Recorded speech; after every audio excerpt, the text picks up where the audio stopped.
Mike, What's up, man? What's up, Josh? what are you doing starting early? Who are you? I mean, this. Hey, they trying to get me back to Atlanta so I can get back into this Creed mode. I Of always appreciate the time, man. The new film is A Journal for course. Jordan. We've talked so many times over the years. This is the deep dive, though. We're podcasting today, buddy. Let's do Ready? it. Let's do it. Let's go. We have 35 minutes. So as you know, I have 27 minutes of Fantastic Four questions. I have 6 minutes of Sexiest Man Alive questions, and then we'll sneak in a Journal for Jordan question at the end. Sounds about right. Sounds about Josh. Sounds about Josh. Yeah, actually. I jest slightly. Let's go back though to the beginning. At least the beginning of when we started to talk. As I recall, I think I spoke to you about a decade ago, and it was right before Chronicle was coming out, and that does seem like, in retrospect, maybe a pivotal transition point for you. Take me back to that time. What do you remember about where you were at in your career? I guess you were ending Friday Night Lights. You were getting into more films. What was happening in your life? Man, you making me work, man. I'm kind of, you gonna take me back to Chronicle right now? That Hey, is we're deep. like We're a diving deep. decade. First thing in the morning. Uh Chronicle was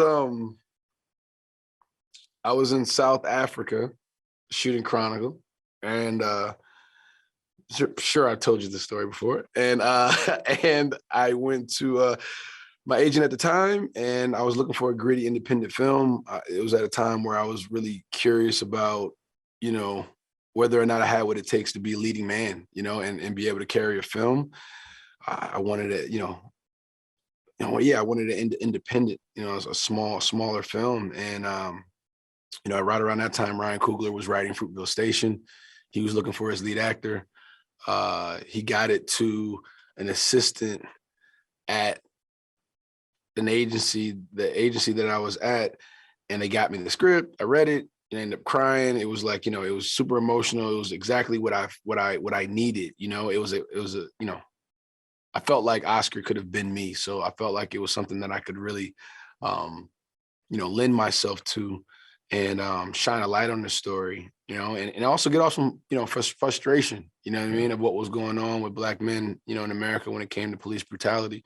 And yeah, and I thought it was a perfect project for me. And I got back, shot the movie, and and from Rest then is it history. just Yeah, kept yeah. rolling. We established my relationship with Ryan Coogler. I think that really started taking me in a down a road, Creed and Black Panther, and kept rocking from there. It seems like, especially in recent years, like you're not only this great actor, but a guy with a plan, a guy with a mission statement, a guy that like knows what he wants. Was that always the case, you think? Is that something you came around to as you matured, or what?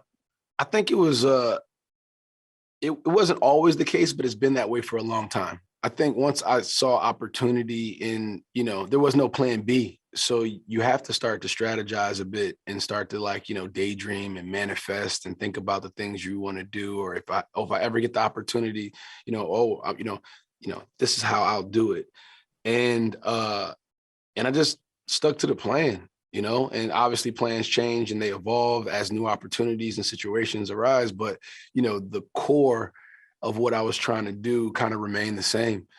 How do watching, Denzel and Will Smith and, Tom Cruise and Leonardo DiCaprio, watching these guys and the choices that they were making and how people were receiving them, and what doing a movie like this gets you into this space, and give you the, in this platform, and not doing a movie like that and this and that. So, there's a lot of examples of what not to do, very few examples of what to do. And I just always wanted to be an example or have a career where people looked at and been like, he's doing it the right way. And you're surrounding yourself with people that are doing it the right way. Denzel, your director in this, is that rare, I mean, arguably the greatest actor alive, and also a huge movie star, top 5 movie stars of the last 75 years. So that doesn't happen easily. When did you first meet Denzel? When did he sort of enter your life face to face? I think as a fan, he would never remember me. I was probably like 16 or something. You know, I was in New York and I met him at this event. You know, at that time I had, you know, a publicist that was doing me a favor, that was, you know, taking me around these little, you know, these events in New York while I was out here. And, you know, my rep was trying to walk over to, you know, Denzel, and he ran into Denzel security. And I just remember the rep, you know, trying to explain who I was. And yeah, you know, he really would love to meet Mr. Washington, da, da, da, da. And then he said, hold on a second, goes over there and whispers in his ear. And then, you know, the kind of waves me over. And I go over and shake his hand and kind of told him who I was. And he said, all right, young brother, all right, you know. And then that was really it. I just remember shaking his hand and I was like, wow, his hands are so soft and moisturized. It's like, it feels like butter. I was like, man, this is Denzel Washington's hand. Like, this is, when you become a movie star, yeah, get hands silky like this. Smooth. Yeah.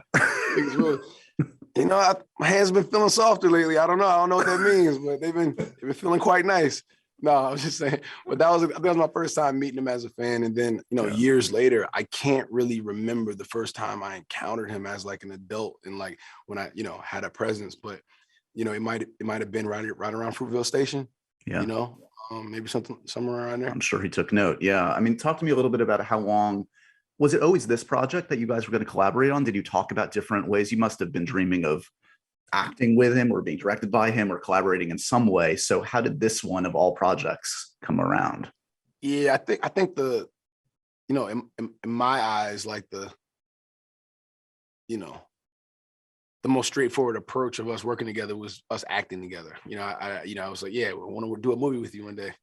And that's so specific. I mean, so many things with to find the right perfect project. And then, you know, the timing has to be just right. And this, that, and schedules and all those good stuff. So, you know, I think I did imagine that our first time working together would be actor-actor relationship. He saw me in Fruitvale and was like, you know, from the stories, you know, he's told is like, okay, cool. Who is that kid? Him and Todd Black. He's like, all right, who is the kid? You know, he's got something, you know, he might be perfect for, you know, Journal for Jordan. And then, you know, and then that we kind of just, and at that time he wasn't thinking about directing I think at first it might've been just producing, and then it became a directing thing over time. So, it just kind of happened that way. Did you approach this kind of like with multiple purposes? Obviously you want to like do a great job and be a great actor and just own the screen in a different kind of a film than I've ever seen you in. But at the same time, you're also like eyeing, I know you had Creed 3 right around the corner, which you're about to direct. And you've got this master actor, amazing director. So on set of this, like, do you kind of have like multiple brains going of like, yeah, I'm doing my acting thing, but like, I'm taking note more than ever about how this guy's directing me. Yeah. You know, it's funny because, you know, the pandemic messed up everything, you know, as for everybody, you know what I'm saying? So like I had a plan. And then and everyone's plans changed. You know what I'm saying? I was like, I'm gonna do this one, and okay, I should be finished with this one. And by that time, I got me 2 months. I can recover from that project, and then I'll start the prep and and transition into this one, and I'll do that one, and then shoot, Journal for Jordan, and then right after that, I'll do, a couple months later, I'll be able to do Creed, and have enough time for it to come out for Thanksgiving the following year. That was what was supposed to happen. And it was man with a plan. Yeah, easy. Yeah, perfect. All working fine, and then everything came to a screeching halt. And then I had to pick 2 projects, 2 out of 3. I only had time to do 2 out of 3. And there was no way, Creed was planted firmly. And we were figuring out how we were going to get this one done. And this one came out on top. And it was, and of course, on set, and he knew I was directing right after this. So I was asking him a lot of questions about, prep. And he was telling me, little like, little gems here and there of what to look for, what to look out for, what you should do, how you should prep, what's going to make life easier for me. Because, it's one thing to, to be directed by, Denzel Washington, or be directed by an actor. It's another thing to be able to be directed by somebody who has also directed themselves. Totally. 1,000%. Yeah. And that was the X factor for me, in the sense of, there's very few people I can go to and I'd be like, what's that like? Yeah. This, Clint, Clooney, who are you gonna go to? Yeah, it's like Clint, Clooney, Sly, Yep. you got, Ben Affleck, Bradley Cooper, Denzel, and six of those guys, I was fortunate enough to have a relationship with, to the point of being able to pick up the phone and call and get advice. And Denzel definitely gave me a lot, close hand. So it was, it was very beneficial. It has been beneficial. I've heard a lot of those guys talk about giving yourself enough takes. Don't shortchange yourself on set. Is that something that's come up a lot? Every one of them. Yeah. Every one of them said that. And it's like, it's crazy because you naturally, as an actor, you want to be, as a director, you want to make everyone else shine. Your mind, it gravitates like, I'll be fine. You know what I'm saying? You make the last setup. I'll be last setup. Don't worry about it. I just want to make sure I get everything else. And, all of them, always make sure to say, give yourself enough time and takes to get your performance down. Yeah. Well, you're playing Creed. You don't want to shortchange Creed. That's what I guess so. That makes sense. I guess that makes sense. That makes sense, right? Yeah. So you played guys in the military a few times now, and I would imagine that's obviously a huge weight. You want to honor the service of the men and women in the military, but especially your dad was a Marine. I mean, does that factor into the approach to these characters? This one, Without Remorse, etc. Yeah, a little bit. It definitely allowed me to, take all the memories and the stories that he was telling me of his time when he was in the military, and on the bases, and just that entire experience. I have friends and other family members who served as well. So just being able to honor their life and things that they've went through and sacrificed, and be able to tell this story, a multi-layered story, not just a stereotypical, this is what a man in the military is supposed to be like. No, right. It's a duality there. There's layers, and we wanted to portray that in this movie. How aware are you of how you're being shot? Because it strikes me when watching this movie, it takes a movie star maybe to shoot a movie star. I feel like Denzel is giving you like the movie star treatment in this. That's good. I mean, maybe I don't know. I mean, I hope. You didn't make me look like crap. That's good. Yeah. No, but I mean, like, does that matter to you? Like, yeah, I've talked to different actors like that are totally ignorant of like where the camera is, what the lens is, whatever. Does that help you, or would you rather not know, or what? No. It does. In certain situations, you want to be efficient. So, like, if I'm, if I know the camera, we're on like a 75 millimeter lens, and the camera's 10 feet from me, more than likely it's going to be somewhere up in here. You know what I'm saying? So do a little I'm less. Not gonna be I'm not worried about, I'm not worried about my hands being down and what's going on in my pockets, because it's never going to be seen. If I'm sitting at a table and, it just depends on, and we're in a master shot, then I know I'm, from head to toe, how my body posture, et cetera, where my hands are. There's certain continuity that I wouldn't be as concerned with in one setup than I would in another. So it's like all those little fine things that you just time and being on set that you start to learn and pay attention to, and just what coverage it is. So yeah, but not to the point where it's distracting you and it's taking you out of what you're doing. Sure. There's moments you got to be able to kind of do both. In my perspective, there's probably some actors out there who do it at the same time every time, and that's their process, and that's great, and I'm pretty sure it serves them very well. But for me, I'm able to because I'm always thinking about things like a director would. Like, I'm looking at all the pieces sometimes. Right. That's just how my brain works. So you thought I was taking you back for Chronicle. Let's go back, even further back. Talk to me. Let's go all the way back. I'm curious, who do you think most helped shape your taste in film and pop culture as a kid? Was it a parent? Was it friends? When you look back, who was the biggest influence pop culture was? It's a good question. Or did you find your own way? I mean, everyone has a different path. Yeah. I would say, I think my friends around me, I mean, we loved basketball. Always loved cartoons and animation. Always was into sci-fi. And I think it's a mixture of like, my dad used to, take me to, a pool hall, you know what I'm saying? Sometimes, so he would take me to a pool hall and there was a comic book store right next door.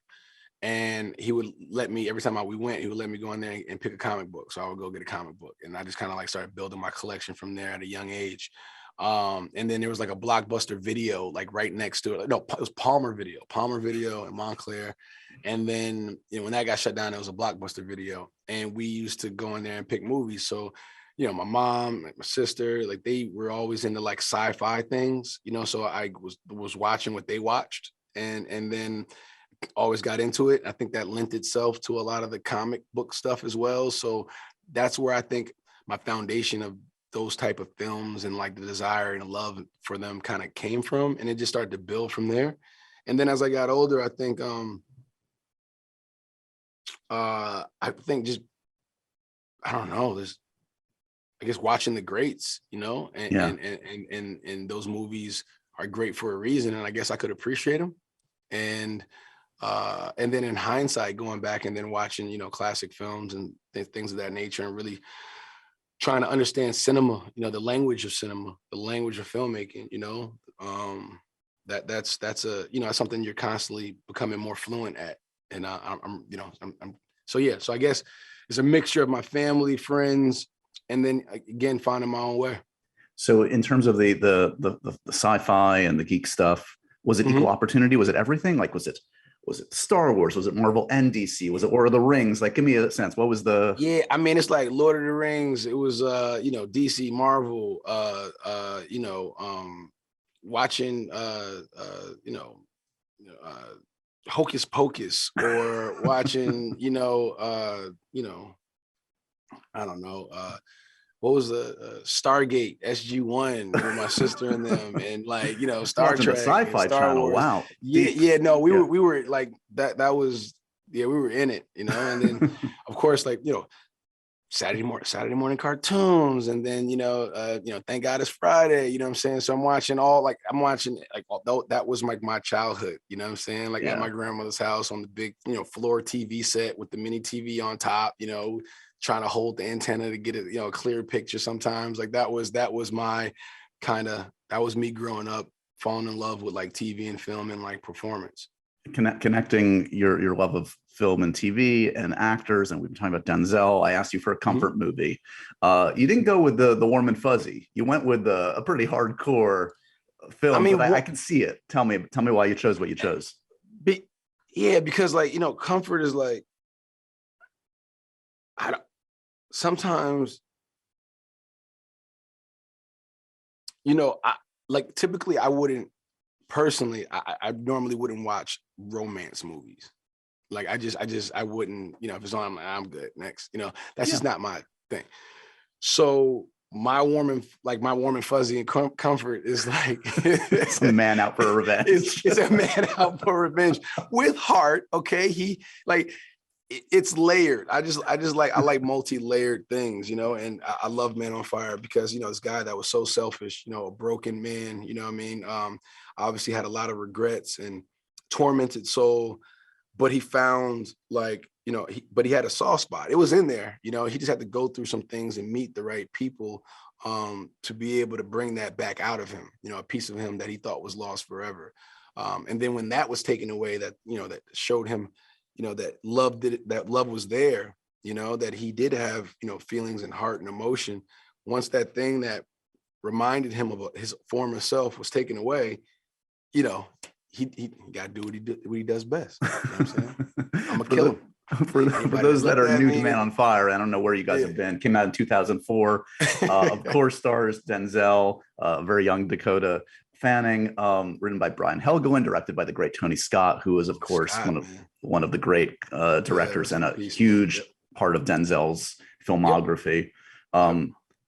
Small note, I enjoyed the fact that I had John David Washington on the show, and he chose Coming to America, and you chose Denzel movie. So Yeah, Coming to America. That's a good one. that's a good one too. It's it's a classic, man. Rounders is another one. Oh, You know what I'm nice. saying, that I watch Okay. all the time. That's one of my favorite films. I Malkovich watch and that just chewing the scenery. Love it. Oh, KGB's, you know what I'm saying, with the Oreos, man. It was so good, man. Like, I love it.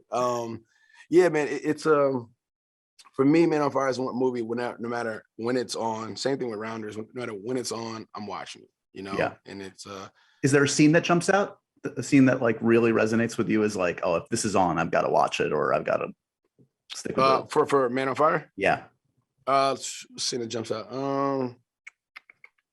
Or tell me, like, now having done Without Remorse, kind of your own riff on that kind of thing, a new perspective on like what is Denzel doing that's so exceptional in that film that 99% of other actors can't do? I think it's the less is more. I think in the heat of the battle and everything that's going on, I think just being cool, being calm and in control. Like, Denzel has very, very good control over his face, and he's and it's but just enough that you know what's really going on with him. And I think that's that's attractive to look at on screen. Yeah. I think people are drawn to that. And he does a phenomenal job with it. And he's done so much prep and homework on the character of what he's doing that it looks effortless. It's like Meryl Streep. Like, Meryl Streep is so fire because she makes it look like she's not, like, it makes it look easy almost. Yes. Yep. And that it's almost like a disservice because it's not at all. And it makes it look so easy. So it's yeah. Talk to me a little bit, jumping way ahead. In recent years, we've talked a lot about Black Panther and your amazing performance as Killmonger. I mean, given everything you talked about growing up with comic books and all that stuff, it must have just been like the opportunity of a lifetime to be in that universe with that kind of just like, you've seen all the comic movies like I have, and there are very few villains of the stature of Killmonger. Yeah. Is that like top 3 most satisfying experiences in your career to see how it was received and just the making of it? By far. Yeah. It was the, it was. I had a joke there, but I decided to let it go. I was like, I'm not gonna. It's too important to joke about. Yeah, it's too important to joke about. No, but yeah, it was to be able to take a character like that and make it my own as much as I could, and how it spoke to the culture, and the African American experience, as a whole, and also with the vibranium, and what I'm saying, and it's just what just the fanfare of what Marvel has created, and Wakanda, and it's everything, the physicality, the action, the dramatics, it was just, it was a full course meal. It was everything. It was everything I wanted. I'm not going to ask you if somehow Killmonger returns in the new Black Panther, but I am going to ask you. I know how tight you are with Coogler, regardless of if you're in it or not. Have you read the script? Do you know what he's got cooking for Black Panther 2? I do not, man. I mean, they're so they, as in Marvel, very, very, very, very, tight. They have to. So as much as I am family, I'm the deranged cousin that they won't let in the family barbecue right now. After all you did for these guys, you're not ringing up. Are you texting Cougar? Like, what? Come on, slide it in here somehow. Like, what's? Yeah, man. I gave up on trying to pressure Coog. Coog's a vault, man. He really is. He's like, I think once you become a director, you know what I mean, you kind of cross over and Marvel, it's like you just build this, like, I don't know, man. It's like it's this thing that you just Well, they must just be used to it. Can't be broken. Yep. Well, that'll be good. You'll enjoy it as an audience member, just like you'll experience what it's like for a lowly Josh Horowitz to experience one of your movies. No, exactly. I mean, no. I'm gonna somehow get some intel. I'm gonna get some information. He hasn't given up yet, guys. No, I just been preoccupied. It's been a little distracted with some other things, but when I get back to it, I'm gonna figure some stuff out. Have you started shooting Creed? No, we start top of the year, so I'm just in prep. We're right now tech scouting, and and going through choreo, just all the stuff. I'm trying to learn all the fights as quickly as I can, so I can split my brain up and take Right. care of the other stuff. Because so much time has been putting in the rehearsals, the choreography, and memorizing the fight, so we can get that stuff done. But since the goal is to get physically in shape and get the choreo down as quickly as possible, so I can just go focus on everything else.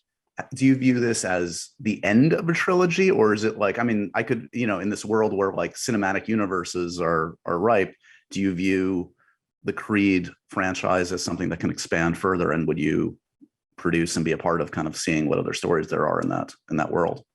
Yeah, I think it definitely has the the potential and the right pieces to be something that can continue to grow. Um, it's a rich IP, and I want, I can't say this is the last of Creed. It might be different versions. Got some cool stuff for you guys, man. Just know I've been daydreaming about this opportunity for some time, and I've like you said before, if anybody knows me, I got somewhat of a plan. So Yeah, I got some stuff cooking. you got Jonathan Majors in this. You still, I do. I mean, you're surrounding yourself again with talent. So was the part kind of catered to him, or vice versa? You just knew, like, when, like, I don't know, a lot of us saw him in Last Black Man in San Francisco, and it's like, oh, this guy's got something really special. Yeah, man. No, he's so good, man. He naturally you cater to the guy you have. You know what I'm saying? You naturally, as you're going through these scenes and you're working on the dialogue and tone and temperature, and then you have your muse, and you're like, okay, cool. You start to bend things, you know what I'm saying, that complements, the strengths, but also places to push them further, and as an actor, I try to present things to him and create an environment that I would want for myself. Yep. And we vibed as soon as we met and we started talking, and we were on the same page, and he's a beast, man. I'm blessed and lucky to have him. So yeah, we're going there with a mission, you know what I'm saying? And, Yeah. and that's to go do something we're really proud of. So have you retired from auditioning? When's the last time you had to audition for a role, Mike? So auditioning's changed. It's not really like, it's not an audition per se. It's more or less like a meeting and conversation about a project. It's more or less like a, does the director and I have the same, or do we want the same things? Am I right for the role? He's feeling me out. Am I the right guy for the project?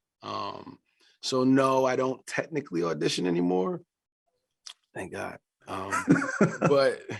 But that part of me, that era of auditioning created the monster, that it created like just this this hunter mentality. Yeah. You know what I mean? Of like, hey, I gotta go win this role. I gotta go in there and grab it. So as you kind of get to the point where you're not doing that anymore, it's like, wow, okay. It's like, it feels earned. Absolutely. It feels earned. But the last time, I mean, I can't remember the last time. That's a good sign. But I've had some generals not lately, but a few years ago, and was there an audition way back when that you thought was going to change your life that didn't pan out? Was there one that was like, okay, I think I nailed it, I think this is going to be the one? There must have been a dozen of those, or 3 of those, or something. Does one stand out? It was a, I'll tell this. Yeah, there's one. There's a few. You know what I mean? But I'll tell one because it's about a friend dear to me. 42. Chadwick, my brother. So it was